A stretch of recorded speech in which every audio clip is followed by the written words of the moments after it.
Well, I can't speak from the law enforcement perspective and in terms of what will be charged formally, but I can tell you that it looks like a hate crime to me. Sí, parece un delito de odio, decía esta responsable estadounidense diante de alguna das actuacións da policía nos últimos tempos, non? Bo día, dende a sede da Fundación Luces na Coruña, grazas por acompañarnos neste novo encontro virtual da Fundación. Emitimos, como sempre, en streaming pola canle de YouTube da Fundación e o Facebook da revista Luces. E, como sempre, tamén os chats están abertos e poderedes preguntar. Tentaremos, dentro do tempo que temos, transmitir as vosas preguntas ás persoas convidadas de hoxe, se que temos tempo. Hai uns meses debatíamos noutro encontro virtual da Fundación con profesionais dos medios de comunicación sobre os límites da liberdade de expresión. E hoxe ímolo, en certo sentido, abordar dende outro punto de vista. Un dos abusos máis frecuentes e graves da liberdade de expresión convertido en delito non hai moito tempo e que está ainda en proceso de limitación é o dos delitos de odio. Trátase de delitos cometidos sobre persoas de grupos vulneráveis ou discriminados e da regulación deste delito, dos problemas que está a traer e dos conflitos que están a xurdir da súa aplicación, fala o libro que presentamos hoxe, a figura xurídica dos crimes de odio cando os grupos vulneráveis son feridos. E para falar deste libro e deste tema, temos hoxe con nos o seu autor, Xoán Antón Pérez Lema. Xoán Antón é abogado en exercicio, é socio director do Gabinete Pérez Lema, no que tivo un certo protagonismo público, mediático tamén, por exemplo, na defensa das vítimas das preferentes ou, máis recentemente, na defensa das familias nas demandas contra as residencias de persoas maiores. É tamén columnista e comentarista político en varios medios, incluída a revista Luces, e tivo responsabilidades políticas na Xunta en 2 ocasións, no tripartito e no bipartito. Xoán Antón é tamén padrón da revista Luces, da Fundación Luces, e queremoslle agradecer a súa disponibilidade. Bo día, Xoán Antón, adiante. Bo día, Ana Luisa, bo día a todas e todos. Bueno, crime ou delito de odio, creo que temos que distinguir dous tipos de conductas. Primeiramente, o que é o crime ou delito de odio en sí, o que lle chamamos os inglés, bueno, en fala inglesa, hate speech, non? Ese é un delito de expresión, pero ademais, penalmente, o odio supón un agravante para delitos pois como homicidio, a agresión sexual, as lesións, etc. Unha característica fundamental é que previamente ten que estar penado, non pode haber castigo penal sin previamente unha lei penal que tipifique. No Estado español, desde o 2015 está tipificado o delito de odio, como tamén en Portugal desde o 2017, precisamente porque traspuseron unha decisión marco da Unión Europea do ano 2008 que obriga a que todos os Estados europeos penalicen entre 1 e 3 anos de prisión como mínimo este tipo de conductas. E que son, dentro desta definición xurídico-penal, entramos no que xa nos anunciou Ana Luisa, que características ten o crime o delito de odio como delito de expresión, Pois que é o relativo a unha agresión que sufre a persoa, pero non por ser unha persoa en concreto, sino por ter unha característica que identifica respecto dun grupo humano, como pode ser a raza, a lingua, a religión, o xénero, a orientación sexual, a etnia, a ideoloxía ou a religión. Entón, o que se protexe este delito é precisamente que estas características que constitúen unha identidade común, unha identidade de pertenza, o que trata este delito é de impedir que estas persoas sexan estigmatizadas, sexan despersonalizadas, sexan indicadas, sinaladas, para despois excluílas. É dicir, o ordenamento xurídico europeo dentro dun esquema que logo falaremos, que é un esquema construído pola jurisprudencia do Tribunal Europeo de Dereitos Humanos, que é o máximo intérprete da Convención Europea de Dereitos Humanos, que é o noso texto esencial en materia de dereitos, o que di é que a liberdade de expresión ten límites, que non se pode abusar, e que discriminar, sinalar, estigmatizar, marcar é un camiño de cara a excluir. É dicir, se primeiro estigmatizamos unha persoa pola súa pertenza a unha identidade, acabaremos indicando a que esa persoa ou ese grupo realmente non nos importa. É un grupo que pode ser perfectamente prescindible socialmente. E esta é a gravidade, non? É dicir, o dereito europeo, por tanto, o dereito europeo de dereitos humanos, sobre todo de construcción jurisprudencial, Tribunal Europeo de Dereitos Humanos, como xa dixen, pero xa desde a decisión marco da Unión Europea de 2008, xa no dereito positivo, o que ven a decir é, cuidado, este é un límite, nós non creemos en delitos de expresión, pero cando o que se produce é unha estigmatización dun grupo humano históricamente discriminado, non vale que sexa un grupo asentado ou un grupo de referencia social, sino que, ademais, ten que ser un grupo históricamente discriminado, históricamente minorizado. Bueno, pois, se realmente vimos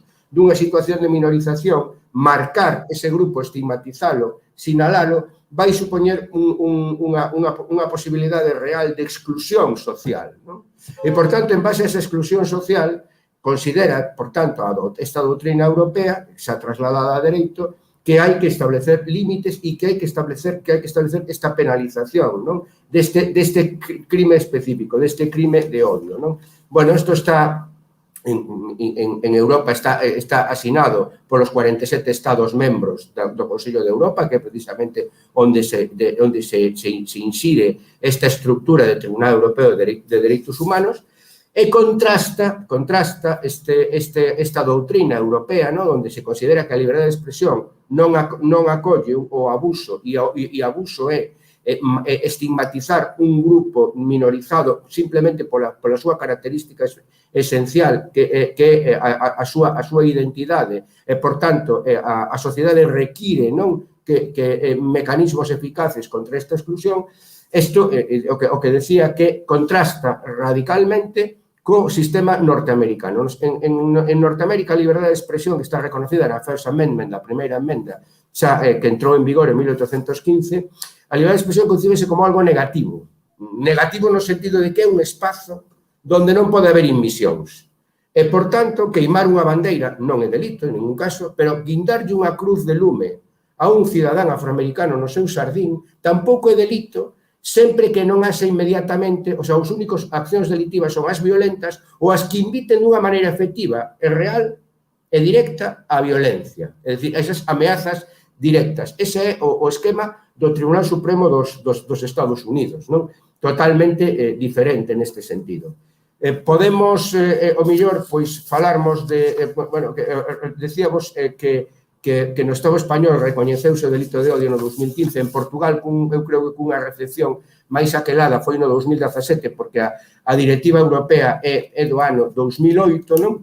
E hai unha construcción moi, eu creo que moi acaída, non? Por parte do Tribunal Europeo de Dereitos Humanos, no sentido de que xa vai identificando toda unha serie de causas ou nunha serie de procedementos judiciais que se considera liberdade de expresión e que non está acollido a liberdade de expresión e se considera delito de odio como abuso da liberdade de expresión.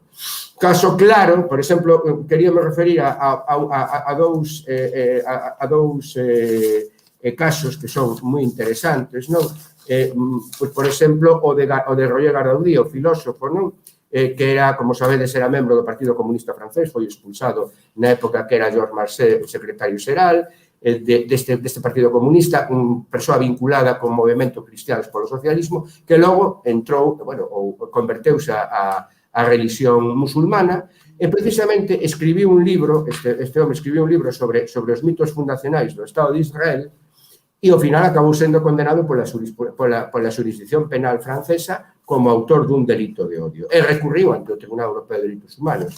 Bueno, el viña a decir que toda a construción do Estado de Israel está guiado polo sionismo e que incluso no período 1945 a 1948 o mito do Holocausto non deixa de ser un mito, según Garaudy, o mito do éxodus, non? Vamos, da saída masiva, non? De milleiros de xudeus daquela Europa de posguerra, pois tamén considera un mito fundacional, igual que tamén igual que considera terrorismo sionista todo o proceso de loita contra as autoridades de ocupación, de mandato por parte da Sociedade de Nacións despois da ONU e das autoridades británicas en Palestina, non?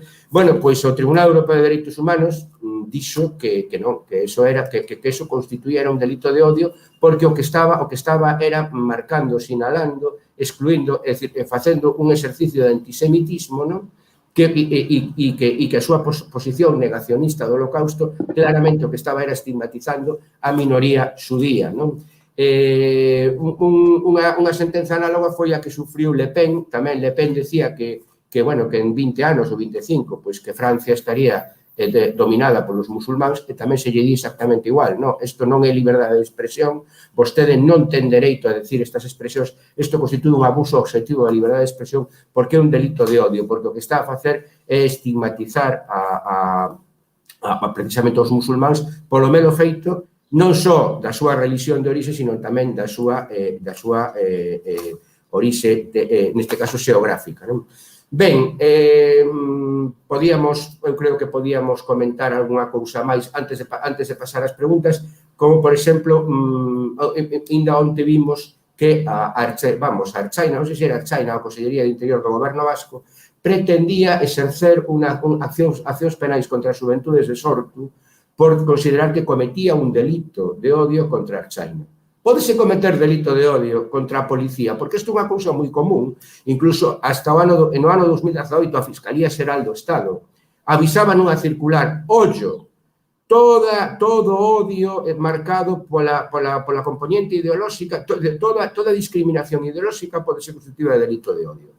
Grave, claro. Lóxicamente, aquí están, os crimes de odio só se penalizan os actos graves, non? En primeiro lugar, o pensamento de odio non delinque, o pensamento entre non se expresa non delinque, pero teñen que ser conductas realmente, pois graves e nesa liña de estigmatizar, sinalar, excluir, anunciarlle á sociedade que a sociedade pode funcionar perfectamente sin esa minoría e que esa minoría realmente non merece ter os dereitos propios da cidadanía, non? Nese sentido, por eso, volvo a insistir, a construción europea é unha construción comunitarista, cree nunha liberdade de expresión comunitarista fronte á liberdade de expresión individual a norteamericana. Pero retomando a cuestión da policía, isto foi determinado con bastante claridade tanto polo Tribunal Superior de Xustiza de Cataluña, cando rexeitou aquelas querelas por delitos de odio polos comportamentos de determinados activistas soberanistas nos primeiros días de outubro do 17, non sei se vos lembrades,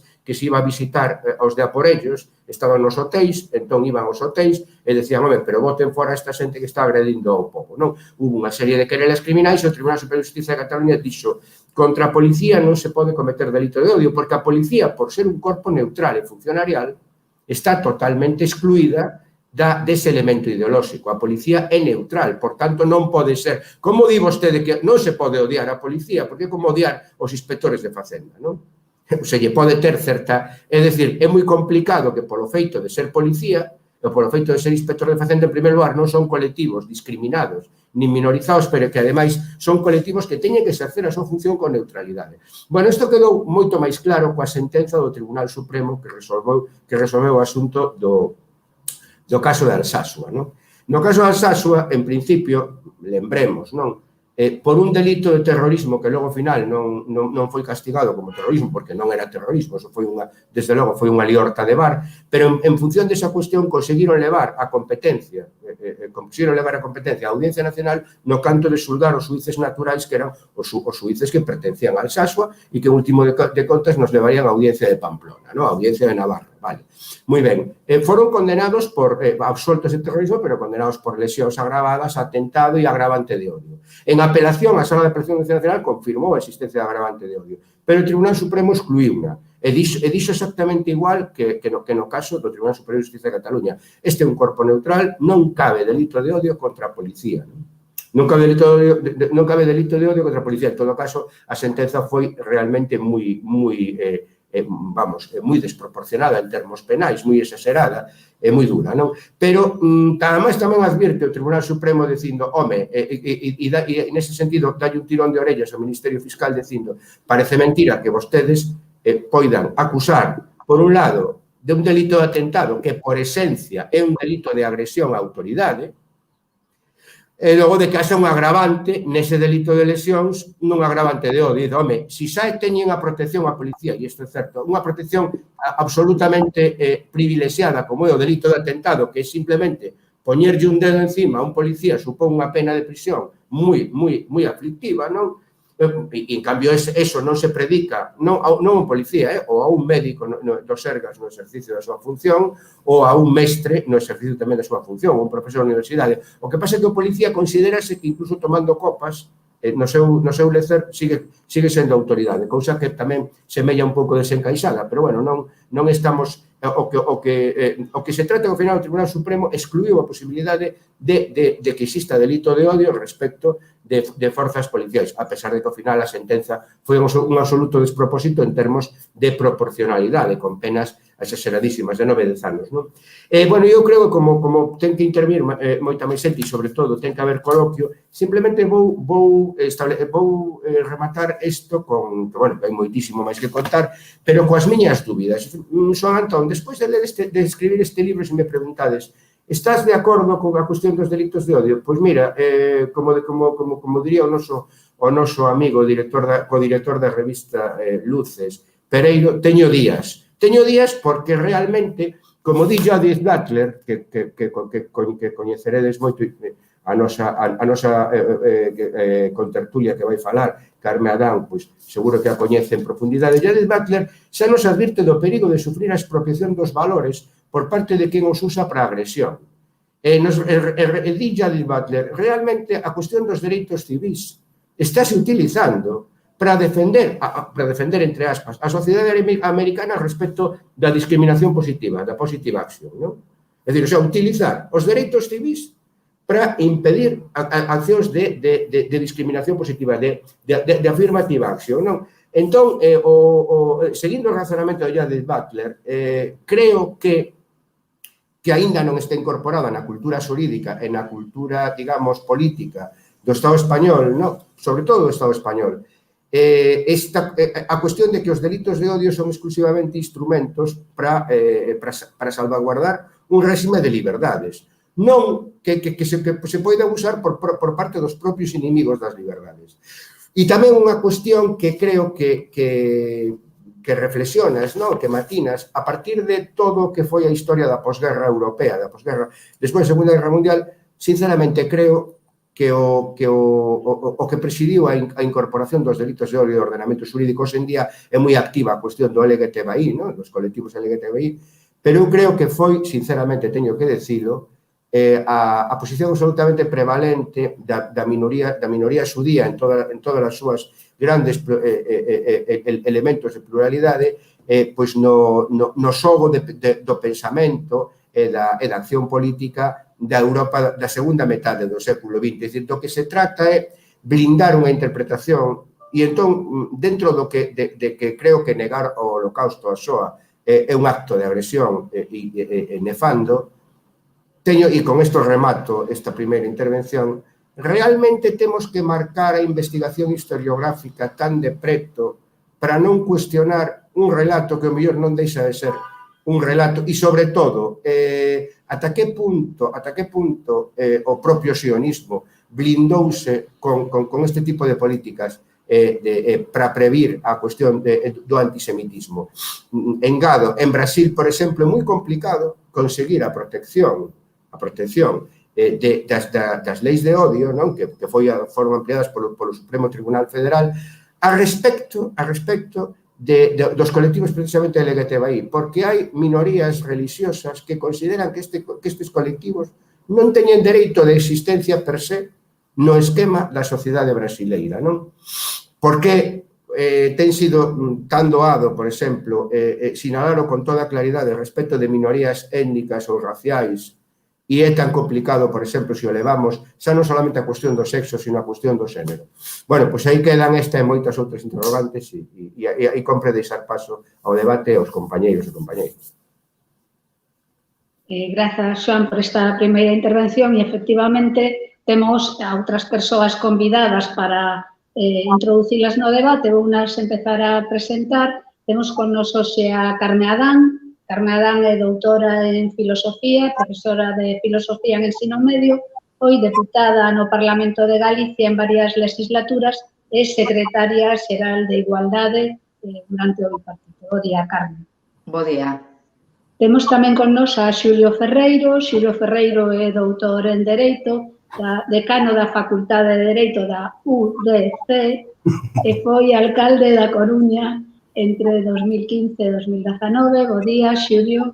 Hola, que tal? Moi bo día. Temos tamén con nos a Cristina Lorenzo. Cristina é abogada e tamén é mediadora e empresaria nesta triple traballo, esta triple actividade polo que a temos aquí con nos. Xoan Antón plantexaba algunha das cuestións que están presentes no libro e eu, para introducir tamén no debate, quería falar de dúas cousas, non? Unha que hai un delito que está regulado dende hai relativamente pouco tempo e, como decía Xoan Antón, estamos en un proceso de delimitación do delito e unha das cuestións que no Estado español, na legislación española, alargou a respecto das normativas, das directivas europeas, foi os grupos que se consideran vulnerables e os criterios polos que se pode cometer. E en este momento hai, sobre todo a raíz da pandemia, está en riba da mesa o debate sobre si a xerentofobia ou a aporofobia poden ser criterios para definir un delito de odio.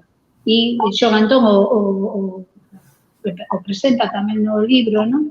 A cuestión da orixe nacional no Estado español ten un conflito, non? Que non se recoñece a orixe nacional e das nacionalidades en Estado, das nacións en Estado que forman parte do Estado español e, por tanto, aí habería tamén cousas que definir. E despois, desde o punto de vista procesual, non? Un pouco máis, quizás para Xulio, que aquí é un delito que se basa fundamentalmente nas intencións, non? Efectivamente, hai que delimitar os grupos, obxectivo, víctimas do delito, pero tamén, e como sempre, as intencións, sobre todo no Código Penal, son bastante difíciles de probar, non? E, bueno, un pouco facer referencia a esa dificultade engadida, non? De demostrar o delito de odio xa durante o procedimento. E deixo vos xa a palabra na orde que vos queirades e que sexa un debate o máis vivo posible. Calquera, Carme, por exemplo. Bueno, por a orden alfabética, entón. Venga. Por seguir un criterio. Non, moitísimas gracias por convidarme. É un placer compartir con vos este vermú virtual e este debate sobre o libro de Xoan Antón, que a mí tamén me fixo, non sei se por días, pensar sobre os delitos de odio ou incluso por momentos. É dicir, plantexas moitas cuestións agora, como están aquí plantexadas no libro, e a mí o que, seguindo un pouco ese fío que dixates aberto de Judith Butler, o que máis me preocupa é como se define ese grupo vulnerable. Ese grupo vulnerable parece que leva como unha esencialización, ¿no?, de esa vulnerabilidade e non se vai un pouco a orixe social desa vulnerabilidade, que non é unha vulnerabilidade por ser unha persona LGTBI, unha persona trans, unha persoa racializada. Entón, claro, inda que ti defendes claramente que a legislación é necesaria e que é eficaz, podemos caer en unha doble victimización, en unha vulnerabilidade que se convierta casi en esencialista ou natural desos grupos. É dicir, onde está para vos a eficacia da definición ou deste acotamento que se está facendo dos crimes de odio e que perigos hai, efectivamente, en caer, tamén na miña óptica, en que esos grupos vulnerables cada vez cesan non, digamos, o que se vai perseguindo sobre eles, ¿no?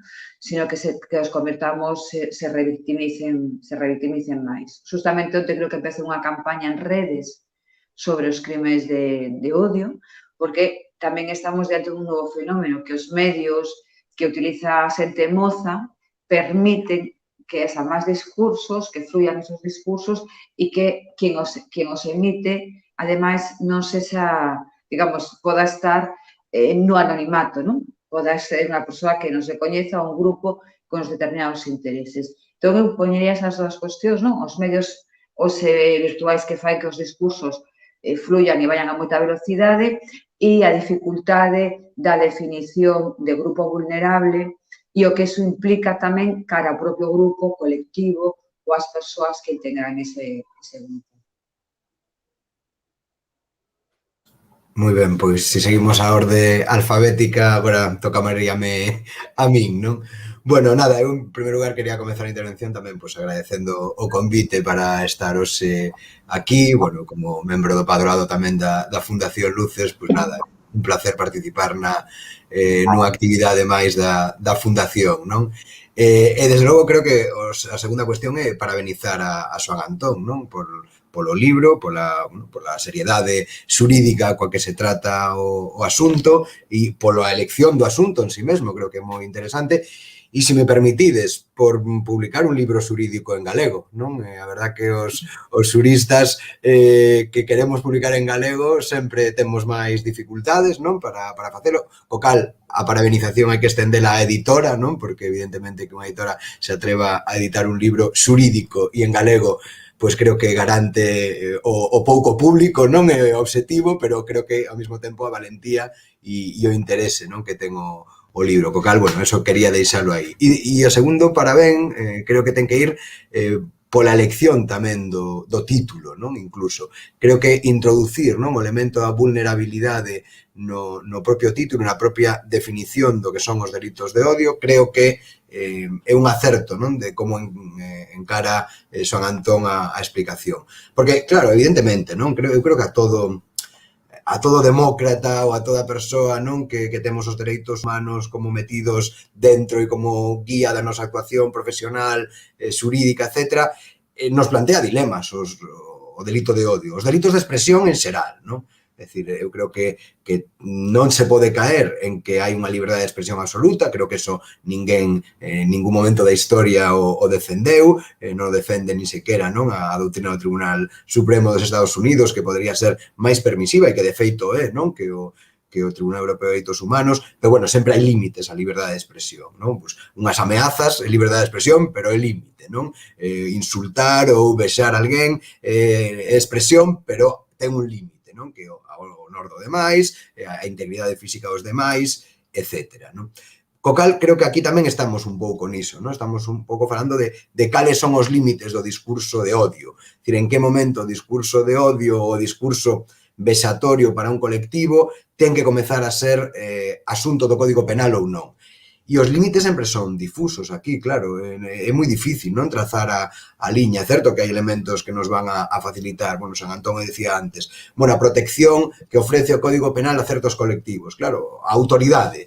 Bueno, a autoridade xa ten unha protección, non? O delito de atentado, etc., co cal sumarlle a esa protección o delito de odio, pois non sei, o odio cara aos políticos, o odio cara a policía, o odio cara aos inspectores de Facenda, non? Bueno, pois todo iso creo que vai máis, non? Polo tema da protección da autoridade que pola parte do grupo. E aí é onde enlazamos, creo que, co asunto da vulnerabilidade, non?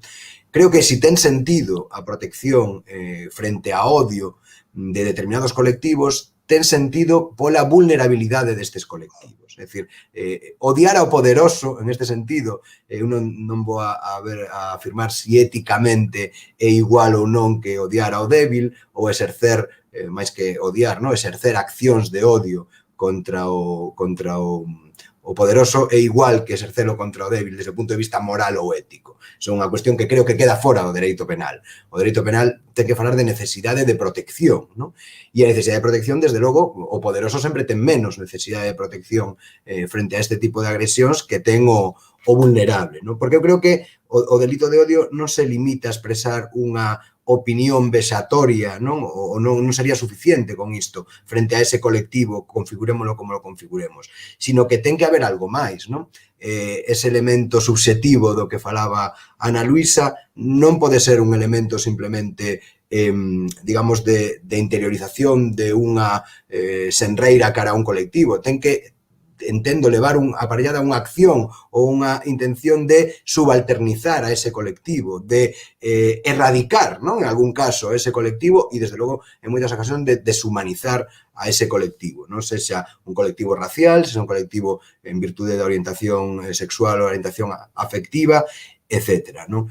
Por tanto, creo que aí é onde temos un pouco o desafío, non? Que é marcar onde está ese límite. Creo que na medida en que abrimos os delitos de odio a máis colectivos, hasta certo punto estamos, non sei se banalizando, pero desde logo sí deixando de ofrecer a protección real do tipo, non? Que esa dos colectivos vulnerables. Eu non digo que non sexan moralmente reprobables pois as actuacións frente a sanitarios na época da COVID, os delitos de odio ou as agresións frente a, pois non sei, eso, policías ou bueno, ou incluso, non? Se nos poñemos, e con isto xa dou paso a Cristina, se nos poñemos un pouco no outro lado do espello, non? E San Antón se pregunta, é posible o delito de odio frente aos nazis, por exemplo, non? Como colectivo ideolóxico, por eso decía, podería eu odiar un nazi, pegarlle unha paliza a un nazi por ser nazi é máis delito que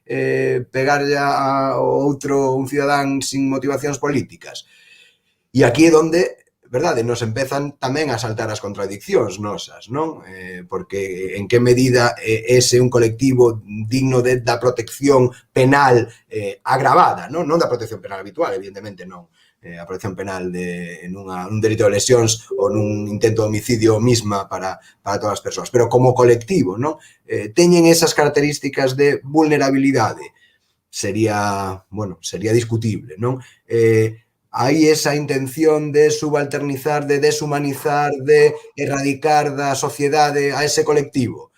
Bueno, o de erradicar seguramente podría decir que sí, non? En este caso, pero o de deshumanizar, o subalternizar, o, en fin, tratar dun xeito non acorde coa dignidade humana, pois creo que non, non? Co cal, bueno, pois aí é onde creo que está un pouco o desafío para o legislador.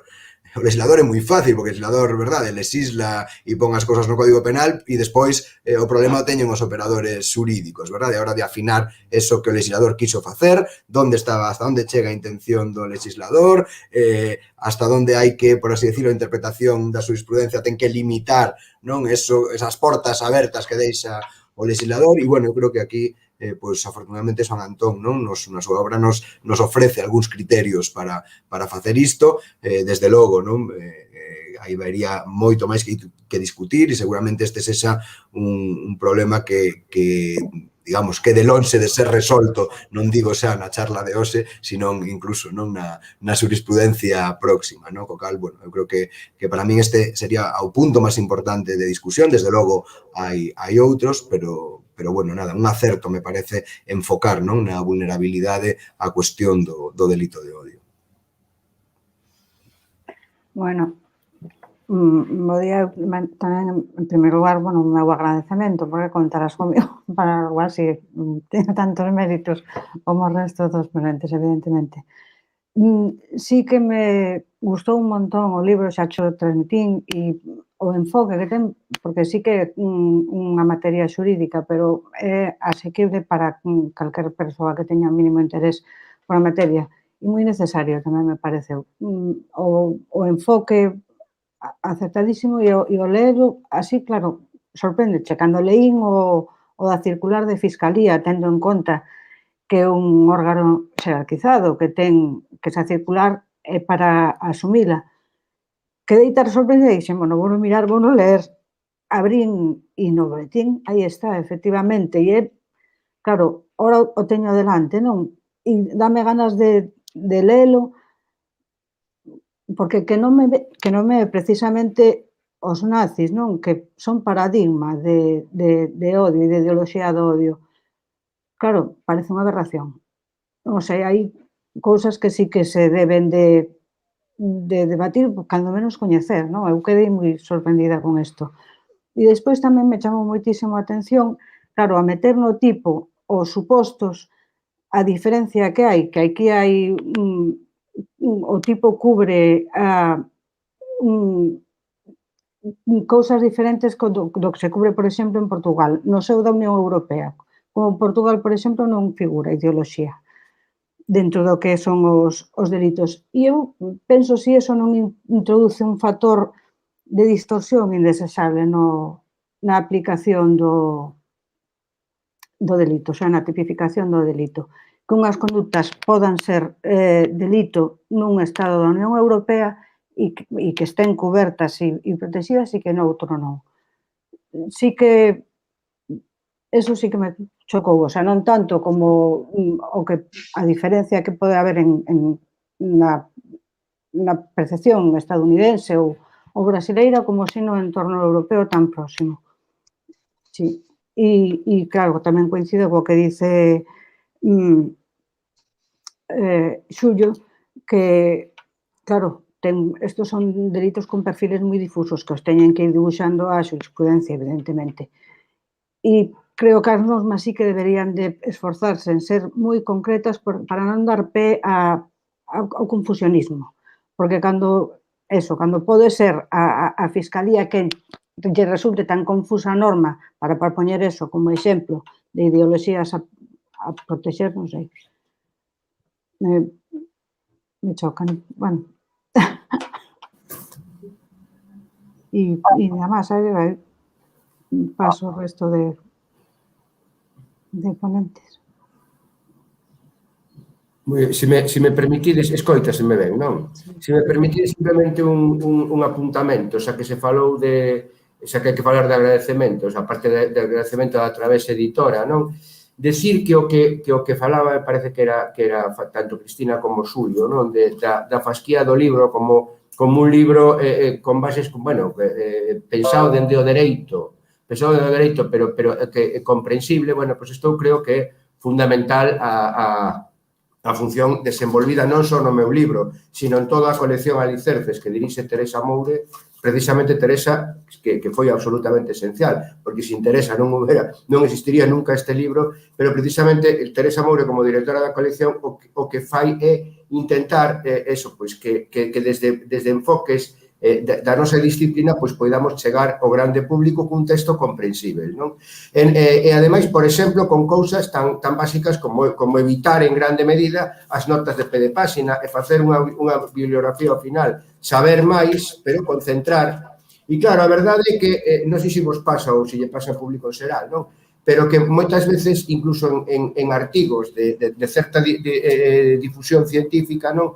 Pois o mellor asustamos un pouco a xente coas notas a pé de páxina e continuamente. Eu creo que un grande éxito da colección Alicerces da editorial a través que dirixe Teresa Moure precisamente é esa presentación. Decía tamén respecto da cuestión dos nazis, claro, é que o factor ideolóxico, como decía Cristina, sí que parece que abre esa porta. De feito, a circular de Fiscalía vai por aí, non? Pero eu creo que algo fundamental, e iso non está na lei española, pero unha cousa fundamental é considerar que se trata de colectivos minorizados e, sobre todo, incluso históricamente minorizados, e que a estrategia do delito de odio, do vice crime, do hate crime, é estigmatizalos, excluílos, marcalos, e amosarlle a sociedade que a sociedade é perfectamente prescindibles sin estes colectivos. E, desde logo, desde o punto de vista pero eso xa é unha cousa da ciencia xurídico-penal, da ciencia do dereito penal, se hai unha protección, como é a autoridade, insisto, a autoridade sanitaria, ao médico do Sergas que está en exercicio da súa función, ao mestre na escola, non? Ao profesor de universidade na súa docencia, na súa función. este tipo de conductas ou este tipo de persoas xa teñen unha protección. Como colectivos funcionariais teñen que ser neutrais, por tanto non se pode apelar ao elemento de agravante ideolóxica. Isto estou seguro que calquera pode velo. A miña dúbida é se precisamente os inimigos da liberdade van utilizar o argumento libertad, non? O que decía Judith Butler, non? Bueno, pois a liberdade que é tomar cañas, é tomar berberechos. Claro. Sí, pero se me permites, Son Antón, o exemplo dos nazis é que a mí me parece aí donde medimos, non, a elasticidade e a forza do tipo penal. Os nazis, queremos que sexan erradicados da sociedade? Eu digo, sí. Quero que teñan cabida na nosa sociedade ese tipo de expresións políticas, de organizacións, etc. Sí. Estou cometendo un delito de odio ao facelo? Claro, eu penso que non. Ou se o cometo, pois o cometo, digamos, gustosamente. Pero, claro, en cal é a medida obxectiva, cal é o elemento do tipo penal que va a permitir que o meu desexo exteriorizado, verbalizado, de que non existan nazis na sociedade é igual que o meu desexo ou que o desexo de outra persoa exteriorizado a que non existan persoas, vamos a decir, LGTBI, non? Claro, non deixa de ser un dilema, desde logo, ético para mí non é, pero xurídico sí. Julio, ben, se me permite, que creo que o estás pensando moi ben, porque eu creo que hai de base é realmente un debate ético. Porque o que diríamos aquí é que o concepto de liberdade estamos manexando. Evidentemente, unha persoa nazi... O igual temos unha confusión co concepto de ideoloxía, porque se utiliza a ideoloxía como se servira para todo. O que, bueno, humildemente creo que cando os nazis ten a ideoloxía, que significa un mundo menos justo, menos plural e que evita que persoas podan existir. Fronte a eso, vamos a decir, se entendemos por ideoloxía as concepcións LGTBI ou de xénero, no que apostan por un mundo máis justo, máis plural e onde todas as persoas teñan cabida. Entón, hai dos concepcións do mundo enfrontadas que non son, digamos, éticamente igual, sino que unha dá cabida aos dereitos para todas as persoas e outros delimita aos outros a poder ter dereitos. O cal, eu decir que son as ideoloxías, por exemplo, como a é dicir, sobre os nazis non poden existir delitos de odio porque eles mesmos se delimitan que hai persoas que sobre eles que non son existentes, que non teñen dereitos, que non teñen posibilidades de existir. E eu creo que o que hai para a dificultade está en legislar isto, porque eu creo que éticamente estaríamos de acordo en que apostamos por a liberdade como un medio para a existencia plural ou diversa. Creo que o que a veces nos pasan nestas cuestións é que como que nos queren dar a volta aos argumentos, non? E aí buscarían eles esa posibilidad de decir, non, es que estamos sofrendo un delito de odio. Non, mira, é que ti tes unha visión do mundo onde estás privando os outros da súa liberdade a través da tua simplemente enunciación do que queres. Unha cousa curiosa, eu creo que unha cousa, e isto nos vai permitir introducir unha chega que chegou polo chat de Barbosa, non? Sobre o tema da orixe nacional ou do uso da lingua, non? Unha cousa que eu creo que é moi importante na definición, na caída de definición do delito de odio, é que se intenta estigmatizar a esa persoa pola pertenza a un grupo e polo exercicio integral dos dereitos que como persoa lle dá ese grupo. É dicir, se eu resulta que teño un problema de minorización, porque son unha persona racializada, pero asumo unha actitude de otón, non hai problema, incluso hasta parecerei riquiño. É dicir, claro, vou a unha cuestión que eu creo que deberíamos o mellor tratar máis, porque é unha cuestión que nos afecta aos galegos. Se eu como galego pretendo usar integralmente a miña lingua en todas as circunstancias, non? E defender abertamente o meu carácter nacional e en plenitude de dereitos con calquera outra persoa que usa outra lingua ou que ten outra idea da súa cidadanía, claro, eso creo que debe ser o parámetro para ver, non? Entón, hai unha cuestión que nos preguntaba tamén Barbosa. Bueno, claro, é dicir, estigmatizar é dicir, decir, por exemplo, e isto conecta o tema de delito de odio coas fake news, non? Decir que os inmigrantes cobran axudas continuamente, ainda que sexa mentira, non? Ou decir que o galego está discriminado, perdón, que decir que o galego non está discriminado, decir que o galego está imposto, claro, son mentiras que provocan delito de odio. Eu aí tería certo sentido, porque o delito penal ten un criterio de intervención mínima, pero creo que está ben plantexado desde o punto de vista cidadán este temor, non? É dicir, porque establecendo mentiras, non? Tamén estamos a estigmatizar a determinados grupos, facéndoos antipáticos, facéndoos antisociais nun concepto de sociedade que como o dos nazis ou de todo un pouco toda a xente que aspira a destruir liberdades, non? Bueno, pois creen unha sociedade formada polos círculos non afectados pola teoría daquel pastor alemán. É dicir, se excluímos os comunistas, excluímos os socialistas, excluímos os que falan conscientemente galego, temos unha sociedade totalmente diferente, pero mellor é a sociedade que queren algúns, non? Creo que isto que nos abre unha... E de acordo co principio de intervención mínima, non pode ir... A min, por exemplo, que o libreiro de Cidade de Barcelona este no cárcere por vender libros, dame un pouco dame un sentimento ambivalente, que queredes que vos diga? Por unha parte entendo, pero por outra parte ponme un pouco de medo, non? Porque volvo yo a Judith Butler, cuidado, porque pode haber xente máis preparada e con máis instrumentos que poden utilizar a propia teoría dos dereitos civis da libertad. Libertad.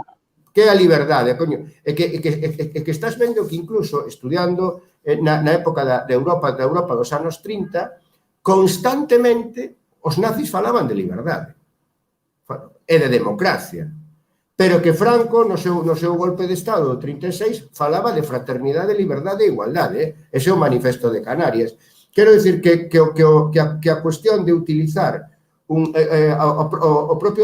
propios dereitos civis, a propia liberdade, non? Para unha senda liberticida está aí, non?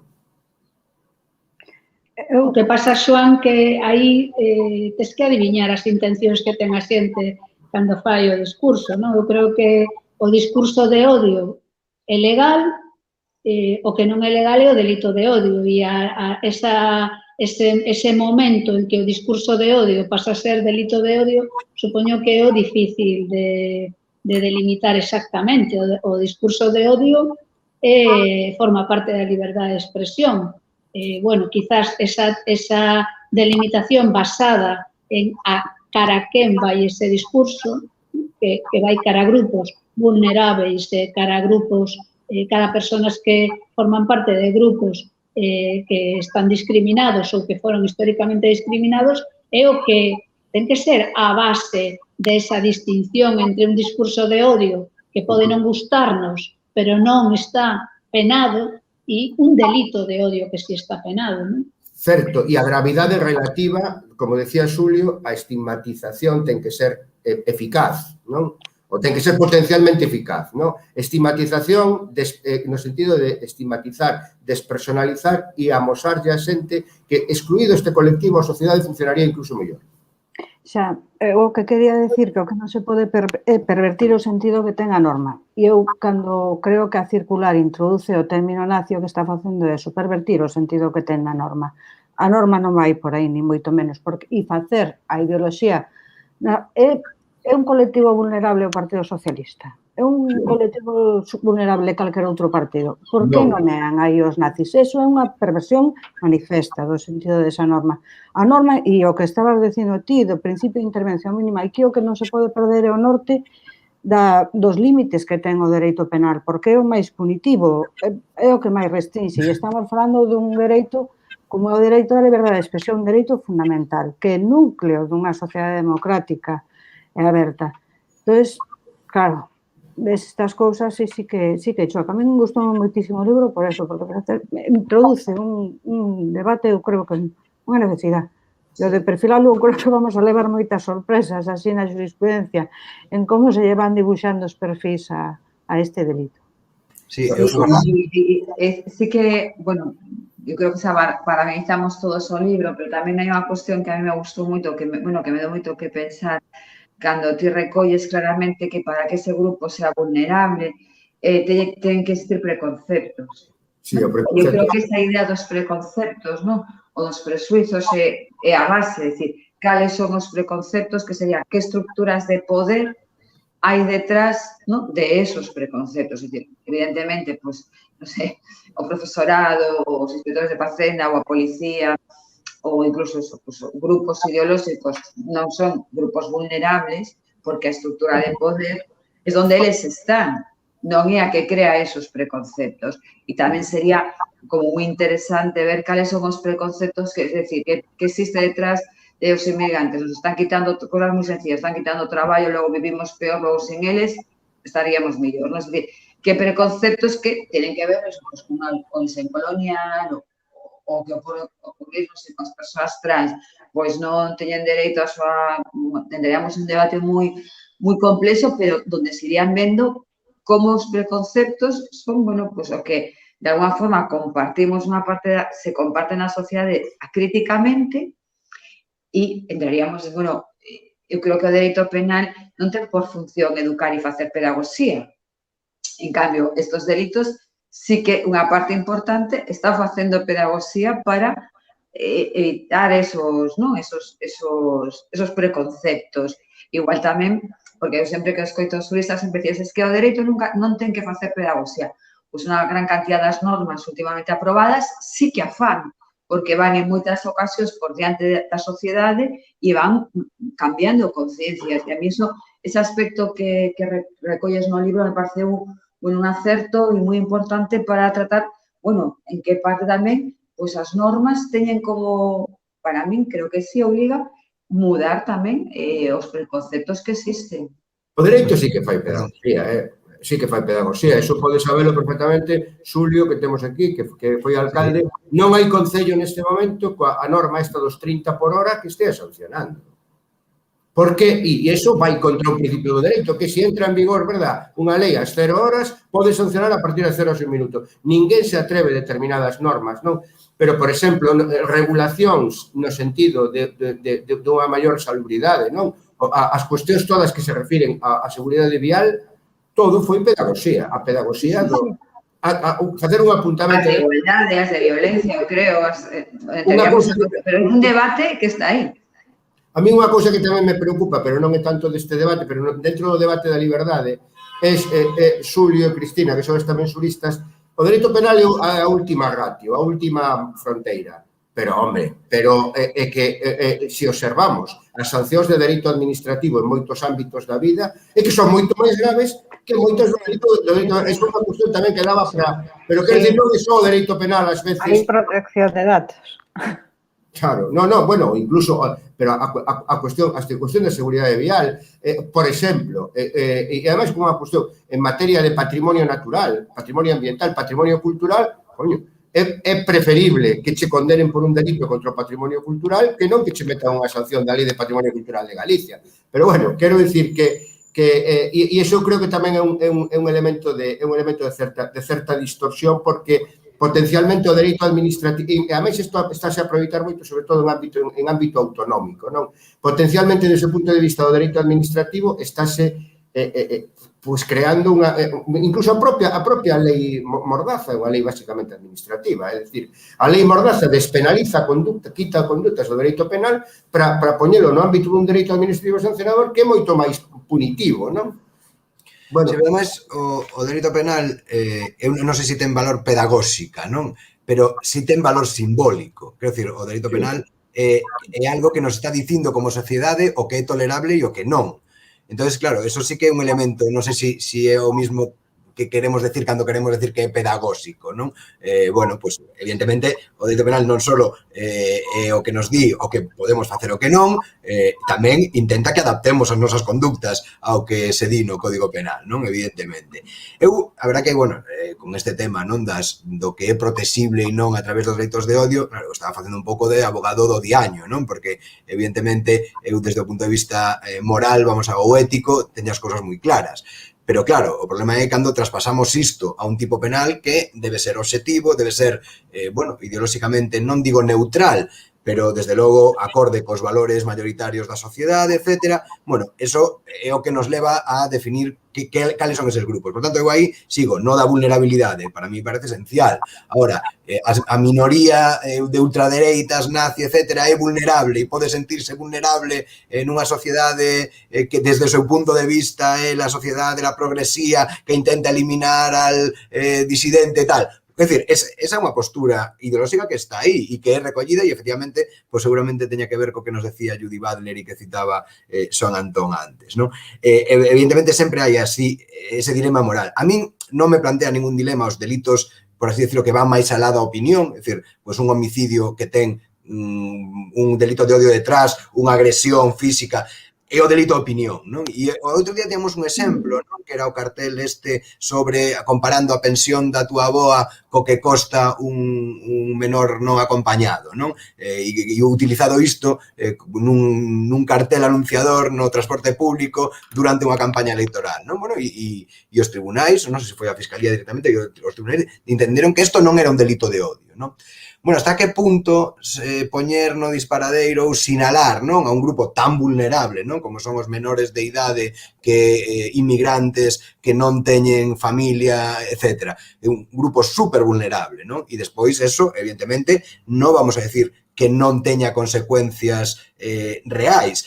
Hoxe mesmo, non? O onte mesmo vemos, non? Como veciños que disparan a inmigrantes en Ceuta polo feito de ser inmigrante, non? E vulnerable, unha vez máis. Bueno, aí evidentemente creo que hai algo máis que o mero discurso que por outro lado nos dice o Convenio Europeo de Derechos Humanos ou nos dice o Tribunal Europeo de Derechos Humanos, que o mero discurso que ofende, o mero discurso que remove os valores mayoritarios dunha sociedade, tamén digamos, pode ser protegido ou debe ser protegido, non? Claro, ver cando se pasa, non, esa barreira do que remove ou do que asquea incluso, non?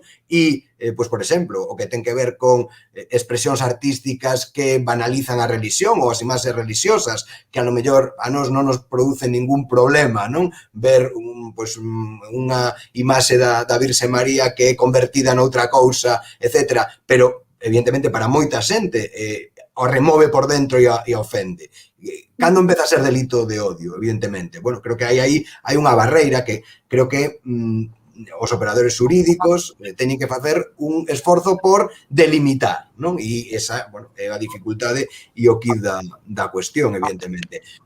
Podemos decir que, e remato xa con isto, que a ideoloxía debería estar excluída de aí, que evidentemente ser socialista non é un grupo vulnerable. Bueno, vamos a preguntar aos militantes comunistas da Alemania nazi, é dicir, se era un grupo vulnerable ou non era un grupo vulnerable, non? Bueno, por lo tanto, creo que hai que ter cuidado. Cando un deixa de ser grupo vulnerable? Cuando su partido tiene más del 10%, más del 15%, más del 20%. Claro, é un tema complicado, non? E, bueno, creo que... Hai outro problema, non só a ideoloxía crea, outro problema potencial é a religión, o elemento religioso, porque pensemos que, por exemplo, eu creo que os católicos no Estado español non son un colectivo minorizado, non? Vamos. Pero, por exemplo, que poderíamos decir dos católicos, por exemplo, en Egipto, non? Ou dos cristianos en Egipto. E realmente, pois, que claro que poden, que ademais están aí desde de toda a vida, incluso xente bastante abastada, pero xente tamén con certa tendencia de estigmatización, non? Sobre todo nos últimos 200 anos. Ollo que o que di o Tribunal Europeo de Derechos Humanos non só protexe as religións, sino tamén a deísmos, ateísmos e agnosticismos, non?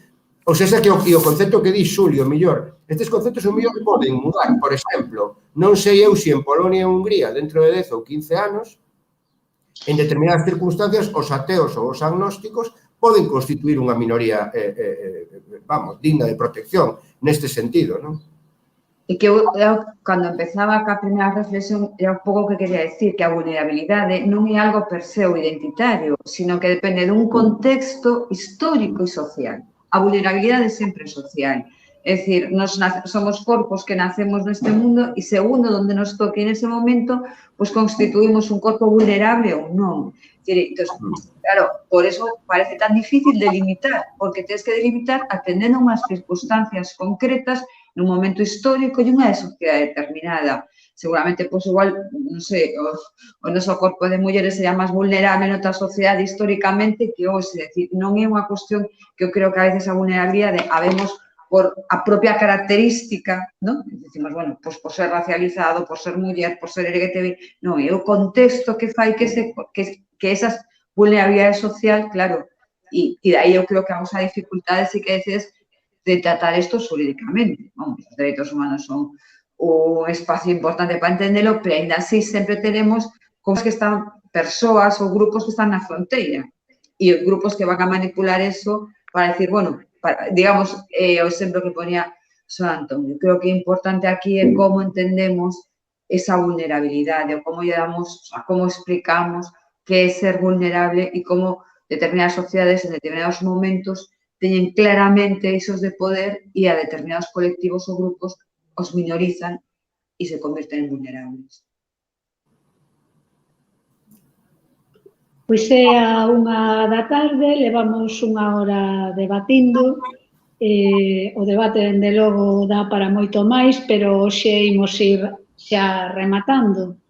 Seguramente nos próximos días, semanas, meses, na axenda mediática volverán a estar presentes estas cuestións. Agardamos dende a Fundación que este debate de hoxe servira, pois, senón para aclarar ou responder as preguntas, polo menos para plantexalas de outra maneira ou para plantexar novas preguntas. Agradecemos moito ao autor, a Xoán Antón, e tamén a Carme, a Cristina e a Xulio a súa presenza, e animámosvos a compartir este vídeo que estará xa disponible no YouTube da Fundación e a participar nas próximas actividades. Bo día e ata a próxima. Muchas gracias. Chao, gracias.